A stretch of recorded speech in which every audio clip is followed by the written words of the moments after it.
ಬರೋಬ್ಬರಿ 13 ವಾರಗಳ ನಂತರ ಮನೆಯ ಕ್ಯಾಪ್ಟನ್ ಆಗಿ ಗಿಲ್ಲಿ ನಟ ಆಯ್ಕೆಯಾಗಿದ್ದಾರೆ.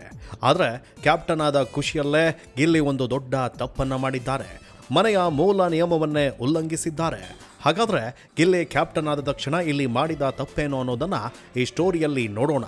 13ನೇ ವಾರಕ್ಕೆ ಬಿಗ್ ಬಾಸ್ ಮನೆಗೆ ಬಹುತೇಕರ ನೆಚ್ಚಿನ ಸ್ಪರ್ಧಿಯಾಗಿರುವಂತಹ ಗಿಲ್ಲಿ ನಟ ಕ್ಯಾಪ್ಟನ್ ಆಗಿದ್ದಾರೆ. ಇಡೀ ವಾರ ಫ್ಯಾಮಿಲಿ ವೀಕ್ ಆಗಿರುವಂತಹ ಕಾರಣಕ್ಕಾಗಿ ಇತರ ಸ್ಪರ್ಧಿಗಳ ತಂದೆ ತಾಯಿ ಹಾಗೆ ಪೋಷಕರು ಆಗಮಿಸಿದ್ರು. ಅವರು ಬಂದಂಥ ವೇಳೆಯಲ್ಲಿ ಎಲ್ಲರೂ ಬಹುತೇಕರು ನೆಚ್ಚಿನ ಸ್ಪರ್ಧಿ ಅಂತ ಹೇಳಿ ಗಿಲ್ಲಿಯನ್ನೇ ಆಯ್ಕೆಯನ್ನು ಮಾಡಿದ್ದಾರೆ. ಅದರಲ್ಲಿ ಧನುಷ್ ಅವರ ತಾಯಿ ಗಿಲ್ಲಿ ಅವರನ್ನು ಆಯ್ಕೆ ಮಾಡಿದರೆ, ಆನಂತರ ಅಶ್ವಿನಿ ಅವರ ತಾಯಿ ಕೂಡ ಗಿಲ್ಲಿ ನಟನನ್ನು ಆಯ್ಕೆ ಮಾಡ್ತಾರೆ. ಆನಂತರ ರಘು ಹೆಂಡತಿ ಕೂಡ ಗಿಲ್ಲಿಯನ್ನು ಆಯ್ಕೆ ಮಾಡ್ತಾರೆ.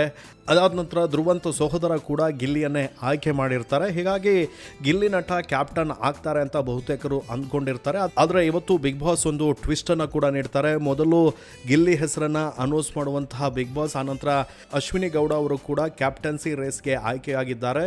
ಇಬ್ಬರ ನಡುವೆ ಒಂದು ಗೇಮ್ ಕೂಡ ಇರುತ್ತೆ ಅಂತ ತಿಳಿಸ್ತಾರೆ. ಆ ವೇಳೆ ಇಲ್ಲಿ ಸಿಕ್ಕಾಪಟ್ಟೆ ಬೇಜಾರಾಗಿರ್ತಾರೆ. ಅನಂತರ ಇಬ್ಬರಿಗೂ ಕೂಡ ಬಲೂನ್ ಆಡುತ್ತಾ ಬಾಲನ್ನು ಸಂಗ್ರಹಿಸಬೇಕಾಗಿರುತ್ತೆ. ಹೆಚ್ಚು ಬಾಲನ್ನು ಸಂಗ್ರಹ ಮಾಡುವವರು ಕ್ಯಾಪ್ಟನ್ ಆಗಿ ಆಯ್ಕೆ ಆಗ್ತಾರೆ.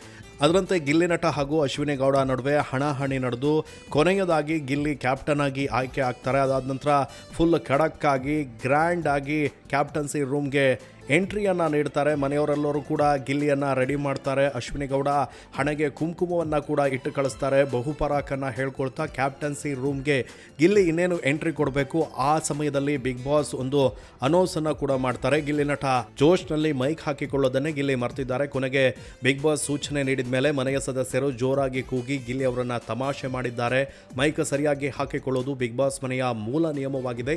ಈ ಮೂಲ ನಿಯಮ ಉಲ್ಲಂಘನೆಗೆ ಕ್ಯಾಪ್ಟನ್ ಆಗಿರುವಂತಹ ಸ್ಪರ್ಧಿ ಶಿಕ್ಷೆಯನ್ನು ನೀಡ್ತಾರೆ. ಇದೀಗ ಕ್ಯಾಪ್ಟನ್ ಆಗಿರುವಂಥ ಗಿಲ್ಲಿ ಅವರಿಂದಲೇ ಮೂಲ ನಿಯಮ ಉಲ್ಲಂಘನೆಯಾಗಿದೆ. ಹಾಗಾಗಿ ಕ್ಯಾಪ್ಟನ್ಗೆ ಶಿಕ್ಷೆ ಕೊಡುವುದು ಯಾರು ಅನ್ನುವ ಚರ್ಚೆ ಕೂಡ ಶುರುವಾಗಿದೆ. ಇನ್ನು ಇತರ ಸ್ಪರ್ಧಿಗಳು ಏನಾದರೂ ಮೈಕ್ ಧರಿಸಿಲ್ಲ ಅಂತ ಹೇಳಿ ಅವರಿಗೆ ಶಿಕ್ಷೆಯನ್ನು ಗಿಲ್ಲಿ ಕೊಡಲಿಕ್ಕೆ ಮುಂದಾದಾಗ ಈ ವಿಚಾರ ಪ್ರಸ್ತಾಪ ಆಗಿ ಒಂದಿಷ್ಟು ವೈಮನಸ್ಸಾಗ್ಬೋದು, ವಾದಗಳು ಉಂಟಾಗ್ಬೋದು ಮುಂದಿನ ದಿನದಲ್ಲಿ. ಇನ್ನು ಈ ಗಿಲ್ಲಿ ಕ್ಯಾಪ್ಟನ್ ಆದ ನಂತರ ಯಾವ ರೀತಿ ಇರ್ತಾರೆ ಅನ್ನುವಂಥದ್ದು ಕೂಡ ಸಾಕಷ್ಟು ಕುತೂಹಲ. ಈಗಾಗಲೇ ಬಿಗ್ ಬಾಸ್ ಮನೆಯಿಂದ ಸೂರಜ್ ಎಲಿಮಿನೇಟ್ ಆಗಿದ್ದಾರೆ.